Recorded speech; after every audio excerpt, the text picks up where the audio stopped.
আসসালামু আলাইকুম viewers, welcome to my channel. আজকে আমি আপনাদের সাথে শেয়ার করতে যাচ্ছি চিকেন রোস্ট, তাও চুলায় তৈরি।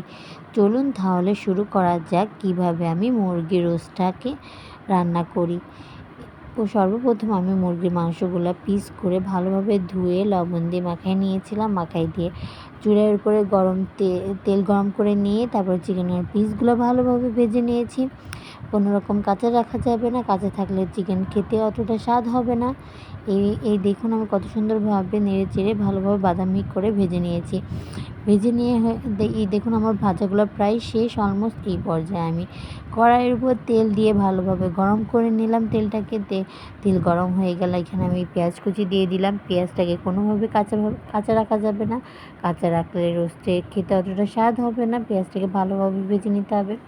পেঁয়াজ ভাজা হয়ে গেলে এখানে আমি আদা বাটা, রসুন বাটা, জিরা এগুলো দিয়ে ভালোভাবে নেড়ে চেড়ে দিলাম। এই পর্যায়ে আমি 1 চামচ মরিচের গুঁড়া দিয়ে দিলাম। এখানে ধনিয়ার গুঁড়া দিয়ে দিলাম 1 চা চামচ, পরিমাণ মতো লবণ দিয়ে দিলাম। দিয়ে ভালোভাবে নাড়াচাড়া করতে হবে। এখানে আমি মিষ্টি দই ইউজ করছি 1 কাপ পরিমাণের।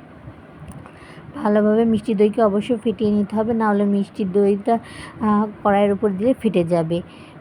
এই জন্য মিষ্টির দইটাকে ভালোভাবে ফেটিয়ে নিতে হবে। মিষ্টির দই দিয়ে নিয়ে ভালোভাবে নেড়ে চেড়ে আমি এখানে রোস্টের পিসগুলো দিয়ে দিলাম। রোস্টের পিসগুলো দিয়ে আমি এখানে আমার একটু মিষ্টি হয়ে গেছিলো, এখানে আমি দারুচিনি, তেজপাতা এগুলো দিতে ভুলে গেছিলাম। এই পর্যায়ে আমি এক এক করে দারুচিনি, তেজপাতা এখানে আমি দিয়ে দিলাম।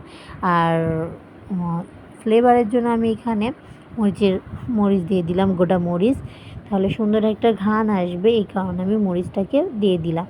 দিয়ে দেওয়া হয়ে গেলে এখানে আমার আরেকটু ভুল হয়ে গিয়েছিলো, আমি কাজু বাদাম দিতে পারি নাই। এই কারণে আমি এখানে পরে এই পর্যায়ে আমি কাজু বাদাম বেটে এখানে দিয়ে দিলাম রোস্টের ভিতরে। দিয়ে এখানে আমি পানি দিয়ে ঢেকে রোস্টটাকে ভালোভাবে রান্না করে নিলাম মাঝারি আঁচে। এই ভিডিওটা আমার স্কিপ হয়ে গেছে, এই কারণে এই দেখুন আমার রোস্টটাকে ভালোভাবে আমি পরিবেশন করব। রোস্টটাকে ভালোভাবে নেড়ে চেড়ে নিতে হবে, অবশ্যই ভালোভাবে নেড়ে চেড়ে নেবেন, নাহলে রোস্টের ভিতরে কোনো রকমের মশলা ঢুকবে না। এই দেখুন আমি এই পর্যায়ে এখানে আমি পানি দিয়ে দিয়েছি। পানি দিয়ে ভালোভাবে রোস্টটাকে ঢেকে নিয়ে দিয়েছি। আমার যদি কোনো কিছু ভুল হয় বলতে, তাহলে আমাকে প্লিজ ক্ষমা দৃষ্টিতে দেখবেন।